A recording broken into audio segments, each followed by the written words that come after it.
Okay, ladies and gentlemen, it's your boy Player here. This is another video I've made actually on a distributed chat application. This is actually a prototype that I actually borrowed from another YouTuber who left his project in a link in the description below. I made an improved version of his prototype, so I did a couple bug fixes and whatnots to his original version. There were a bit of technical errors and glitches. If this video here presents a multi-user distributed chat application for exchanging messages between users. As you can see, it's a client and server, so it's TCP client server chat application. It's basic and it basically gets you to the maximum pass grade depending on how you present your work and how much understanding you can demonstrate of the application itself. Even if it's a prototype, if you can actually understand a prototype and present it to whoever you have to present it to, you might do well. But I'll leave in the description my social medias for you to contact me if you want a copy of this work. But at the time, I didn't have enough.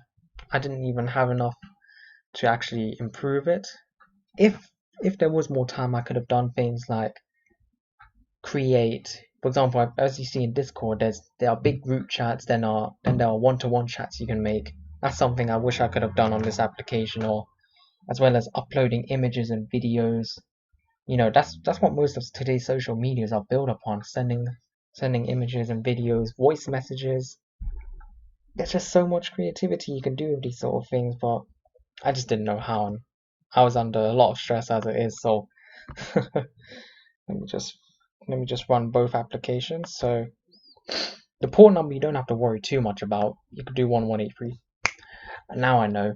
Okay, so my one has guest logins, but another improvement that could be made to the application is being able to run without the guest login. Maybe you can create an account and checking those credentials if they are existent in a sort of mini database. If you want to connect to a MySQL database or a Oracle database, that would improve the complexity of your work and you might be rewarded nicely. So I'd say take notes of my suggestions because it might help you improve your work itself. So this is the chat log for the server side. Nothing's going to take place if the server's not active. So see if I log in as a guest, it's just going to time out for a bit and say connection unsuccessful.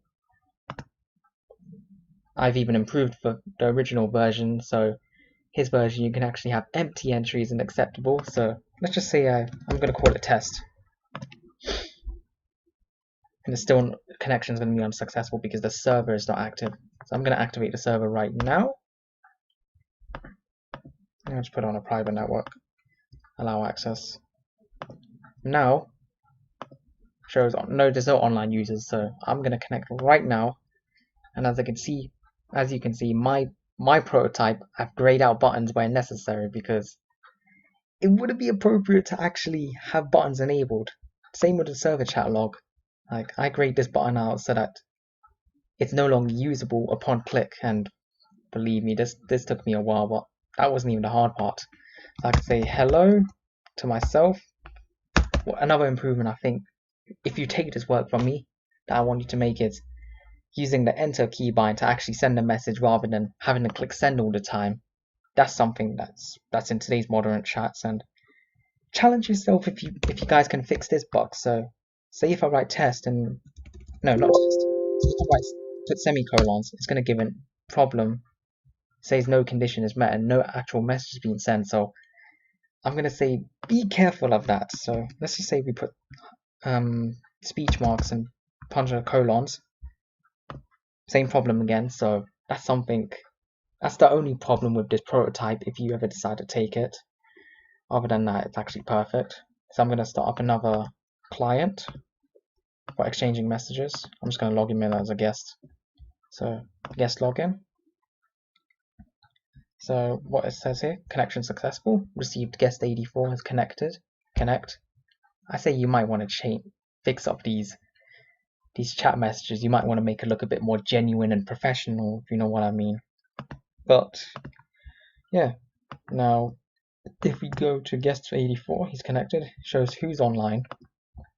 And if we look at our original user test, he's been informed someone's online. So I could just say hello. I can see test has received a message. Greetings. And I feel weird that I'm just talking to myself. And as you can see on the server log right here, messages are being exchanged. But if there isn't a but, let's just disconnect now. So we can see here, guest that was disconnected. They have left the chat. These have been grayed out so that no message can be transmitted out. And yeah, you can log in another user. Test has been told that guest 84 has left the chat. I can connect another guest, guest 16. A new person's joined the chat. Other than that, I think that covers everything on this distributed chat application. If you want a copy of this, both the source code, server side and client, message me on my Snapchat and or Instagram. Both social medias are most likely to reach me out on, and we can talk details about sending it through email. I already got the zipped file, so this is work at disposal. I'll just give you a quick sneak peek of some of the source code anyway, so let me just open the source packages for both. So yeah, these aren't your regular Java files, they're actually a GUI template, so this is already a design. I like this sort of thing. It gives me a nostalgia for Visual Basic, because Visual Basic I was so used to. So here's the source code right here. Don't mind these details. This is how I present my commenting. I have to actually show my full details, my student ID, blah blah blah. I set an array list because I could have done a linked list, but I decided, you know what? The prototype had an array list. I'm not too fussed about it. So the port number, you don't have to worry too much about it. 1183 is fine. You can pick any others though. Don't pick a port number that's already reserved, like 3306 for the MySQL server or 8080 for web applications. You might want to pause and read through all this all. But damn, it feels like a long time, but I'm going to be glad that I commented all this so I can actually understand what I've actually been saying here.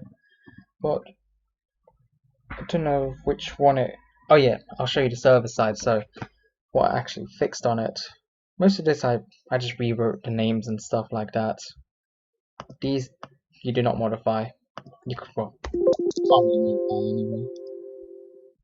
Server side, you might want to put in slow motion to actually look through all the source code. I'm just going to go all the way to the bottom where I actually got help to fix one of the messages that kept on repeating itself. So let's see.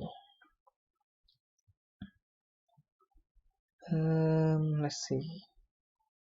I'm just trying to remember where it was. No, not server start. So as you can notice, there's a lot of classes within classes. Oh, this is it. So you might want to pause this video and find the original source that I'm going to provide in the description below and compare both our source codes. His version, there would actually be duplicate messages appearing.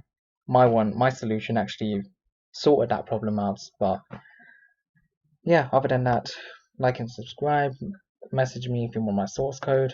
Have a good day.